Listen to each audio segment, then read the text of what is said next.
উপদেষ্টা পরিষদ গঠিত হয়েছে, ইন্টারিম গভর্নমেন্ট, কনস্টিটিউশনাল লেজিটিমেসি আছে, আর্টিকেল 106 অনুসারে সুপ্রিম কোর্টের অ্যাডভাইজারি রুল অনুসারে তারা গঠিত হয়েছে। অন্তর্বর্তীকালীন সরকারের প্রধান উপদেষ্টা এবং উপদেষ্টা মন্ডলী, সংবিধান যেহেতু এখন চালু আছে, সাংবিধানিক ভাবে সরকার চলছে, সংবিধান যেভাবে বলছে উপদেষ্টা মন্ত্রীর মর্যাদা ভোগ করবে এবং মন্ত্রীরা হওয়ার জন্য আর্টিকেল 66 অনুসারে যে সংসদ সদস্য হওয়ার সমস্ত যোগ্যতা থাকতে হয় সেটা উপদেষ্টা মন্ডলীকে মাথায় রাখতে বলবো। সেখানে কিন্তু বিদেশি নাগরিকত্বের বিষয়টা অনুমোদন করা নাই এবং আরো অন্যান্য বিষয় আছে। সুতরাং কনস্টিটিউশনালি আপনাদের এই সরকারের রেটিফিকেশন লাগবে না নেক্সট পার্লামেন্ট, এটাও আপনারা মাথায় রাখবেন। এবং রেটিফিকেশন লাগলে এই লেজিটিমেসি কিভাবে দেয়া হবে, কোন জায়গায় দেয়া হবে, সেটাও আমরা বিবেচনা করব। রাজস্ব খাতের যে ব্যয়, আমি প্রথম দিন বাজেটটা একটু দেখেছিলাম পত্রিকার সমালোচনাটা, রাজস্ব খাতের যে ব্যয়টা নির্ধারণ করা হয়েছে, দেখলাম উন্নয়ন বাজেট, কোন একটা পত্রিকা দেখলাম ঠিক এভাবে কম্পারেটিভ একটা স্টেটমেন্টের মতো করে দিয়েছে, উন্নয়ন বাজেটের পরিমাণ তার অর্ধেকের কাছাকাছি। যে সমস্ত রাষ্ট্রে রাজস্ব খরচের পরিমাণ উন্নয়ন বাজেটের চাইতে ডবল, সেই জায়গায় উন্নয়ন কিভাবে হবে নিশ্চয়ই প্রশ্নবিদ্ধ। সেই উন্নয়ন বাজেটটা তখন পরনির্ভরশীল হয়, ঋণ নির্ভর হয়, ব্যাংকিং খাত থেকে লোনটা নিতে হয়, সঞ্চয়পত্র বিক্রি করে গভর্নমেন্টকে লোন নিতে হয়। এটা বলা হয় banking and non banking financial সেক্টরের উপরে ডিপেন্ডেন্ট একটা বাজেট হয় এবং ফরেন লোন নির্ভর হয়। এই নির্ভরতা আমরা যতদিন কমাতে না পারবো, কাটাতে না পারবো, ততদিন পর্যন্ত আমাদের নিজস্ব অর্থনীতির উপরে ভিত্তি করে উন্নয়ন বাজেট প্রণয়নের আমাদের প্রচেষ্টা সফল হবে না। এটার জন্য আমাদের কমিটমেন্ট লাগবে এবং অর্থনীতির শক্ত ভিত্তি রচনার জন্য আয়কর সেক্টরে, রাজস্ব আহরণের সেক্টরে আমাদেরকে খুব বেশি অনেস্টি বজায় রাখতে হবে। এর বেশি বললে বোধহয় আবার সমালোচনা হবে। কারণ আমরা যারা যারা ট্যাক্স দিই তারা আমরা জানি যে ট্যাক্স আমরা দিতে চাই, কিন্তু ট্যাক্স অফিসের কারণে আমরা সঠিকভাবে ট্যাক্স দিতে পারি না।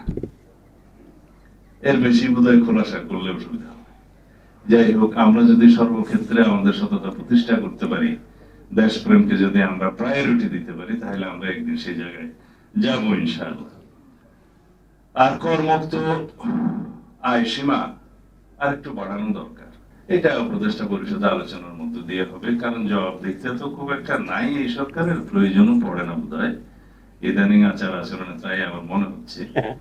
তো সেই জন্য উপদেষ্টা পরিষদকেই অনুরোধ করব, করমুক্ত আয় সীমাটা অন্তত পক্ষে আরো একটু বাড়ানো দরকার। এখন 3.5 লাখ আছে, সেটা কমপক্ষে 4 লাখ করা দরকার কমপক্ষে।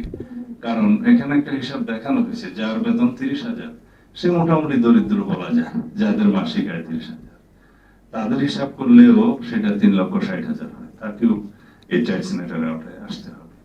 তো সেটা ভালো হবে না, যেহেতু মূল্যস্ফীতি আছে, মুদ্রাস্ফীতি আছে, সেই জন্য প্রতি বছর কিছু কিছু এভাবে করমুক্ত আয় সীমা বাড়ানো দরকার বলে আমরা যৌক্তিকভাবে মনে করি। সেটা দরকার, আমার মনে হয় উপদেষ্টা পরিষদ বিবেচনা করতে পারে। আর সোশ্যাল সিকিউরিটি নেট পরিধিও বাড়ানো দরকার এবং সাহায্যের পরিমাণটাও বাড়ানো দরকার। যে পরিমাণে টাকার অবমূল্যায়ন হয়েছে, যে পরিমাণে ডলারের সাথে টাকার মূল্য কমেছে, যে পরিমাণে আমাদের আমদানি নির্ভরতা আছে, সবকিছু দরিদ্র জনগোষ্ঠীকে খুব বেশি ক্ষতিগ্রস্ত করবে। তো সেই জন্য প্রথম ক্ষতিগ্রস্ত জনগোষ্ঠী হচ্ছে যাদেরকে এই সোশ্যাল সিকিউরিটি নেটের মধ্যে থাকতে হয় তারা। সুতরাং তাদের ভাতাটা আরো একটু বাড়ানো দরকার। আর জ্বালানি যে আমদানি নির্ভরতা বিগত সরকারের সময় পরিকল্পিতভাবে করা হয়েছে, আমাদের এখানে যে এক্সপ্লোর করা বা নিজস্বভাবে গ্যাস তেল আহরণ করার সমস্ত প্রক্রিয়াকে দীর্ঘায়িত করে বা বাধাগ্রস্ত করে কিছু কিছু অলিগার গোষ্ঠীকে সুবিধা দেওয়ার জন্য আমদানি নির্ভরতাকেই প্রধান রাষ্ট্রীয় নীতি হিসেবে ধরা হয়েছিল। সেই আমদানি নির্ভরতার ক্ষেত্রে দেখা গেছে সেই সমস্ত দেশে যদি কোনো রকমের টার্মোয়েল অবস্থা হয়, তখন সেই গ্যাসের এবং তেলের মূল্য এত বেশি বাড়ে, যেমন ইউক্রেন যুদ্ধের সময় সেটা আমরা ভুগেছি। এবং সেই মূল্য বৃদ্ধির কারণে আমাদের দেশে কিভাবে ক্ষতিগ্রস্ত হয়, এমনকি সরবরাহ ব্যবস্থা অনিশ্চিত হয়ে যায়। একটা হলো যে সিঙ্গেল সোর্সিং বন্ধ করা, মাল্টিপল সোর্সিং করা, আর আমদানি নির্ভরতা কমানো গ্রাজুয়ালি, এবং দেশীয়ভাবে আহরণ করা। আমাদের যে বঙ্গোপসাগরের বিভিন্ন ব্লকে আছে সেগুলো আহরণ করা সময় লাগবে। তাহলে পরে আমদানি নির্ভরতা কমবে, আমাদের এনার্জি সাপ্লাই এবং পাওয়ার সাপ্লাইয়ের একটা ইন্টারাপশন হবে না, এবং তার মধ্য দিয়ে আমাদের শিল্পায়ন এবং অর্থনৈতিক সমস্ত কিছুর গতি বৃদ্ধি পাবে এবং নিশ্চয়তা থাকবে নিজেদের সম্পদের উপরে। সেটির দিকে আমরা গ্রাজুয়ালি যেতে হবে। তবে এই স্বল্প মেয়াদের সরকারের কাছে এটার বিষয়ে আমি খুব একটা আশা করি না, কারণ সেই সময় তাদের নেই।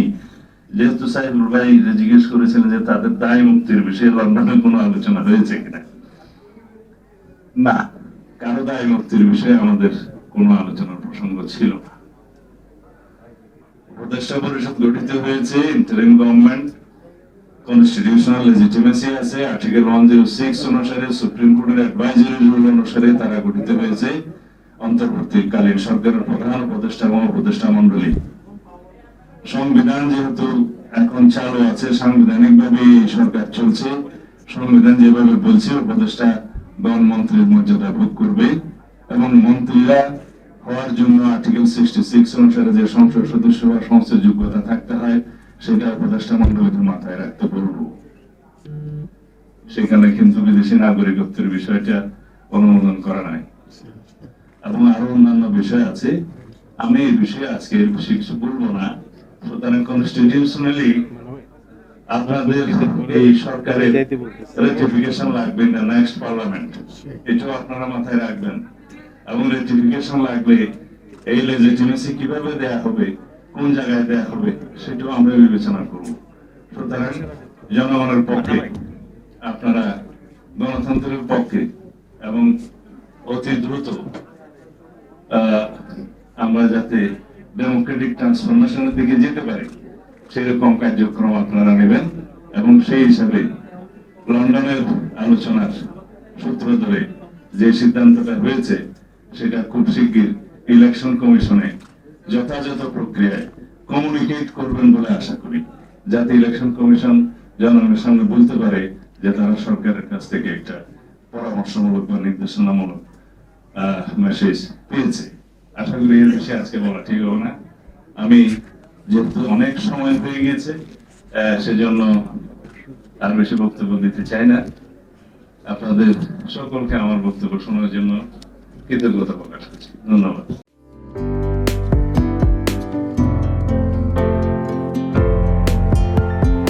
পহেলা জানুয়ারি 2025 ইউটিউব জার্নালিজমের অগ্রদূত changetv.press 6 বছর পেরিয়ে পা রাখল গর্বিত আমি অত্যন্ত আনন্দিত হলাম যে চেঞ্জ টিভি আগামী কয়েকদিনের মধ্যেই 6 বছর পূর্ণ করবে। আর হাঁটি হাঁটি পা পা করে চলা শুরু করে এখন সে বেশ দৌড়াদৌড়ি করছে বলা যেতে পারে। ও নামটাও অত্যন্ত বলবো যে সিগনিফিকেন্ট, যে চেঞ্জ, এই গণঅভ্যুত্থান কিন্তু চেঞ্জ চেয়েছে। সেই হিসেবে তোমার টেলিভিশনের, তোমার এই চ্যানেলের নামের একটা যথেষ্ট মিল পাওয়া যায়। আমার প্রত্যাশা যে এই গণঅভ্যুত্থানের যে প্রত্যাশা, যে আশা আকাঙ্ক্ষা, চেঞ্জ টিভি সেটিকে এগিয়ে নিয়ে যাবে। তোমাকে শুভেচ্ছা। চেঞ্জ টিভি যারা সম্পৃক্ত আছেন, যারা কর্মী আছেন, সামনে পেছনে সকলকে আমার শুভেচ্ছা। changetv.press এক ফোঁটা হলুদও নেই। Online TV channel change TV 6 বছর ধরে ওনারা কাজ করে যাচ্ছেন। ইতিমধ্যে জনগণের হৃদয়ে স্থান করে নিয়েছেন। প্রায় 22 লাখ সাবস্ক্রাইবার আছে। আর যে কোনো অনুষ্ঠান 10 লাখের মতো মানুষ এটা প্রতিদিন মানুষ দেখে থাকে। আমিও এই চ্যানেল নিয়মিত দেখি। তো চেঞ্জ টিভির পক্ষে আমিরুল মোমিনিন মানিক সাহেবের উপস্থাপনা, প্রশ্নের ধরন এগুলো জনগণ দেখতে চায়, শুনতে চায়। আমি চেঞ্জ টিভির উত্তরোত্তর সমৃদ্ধি কামনা করছি।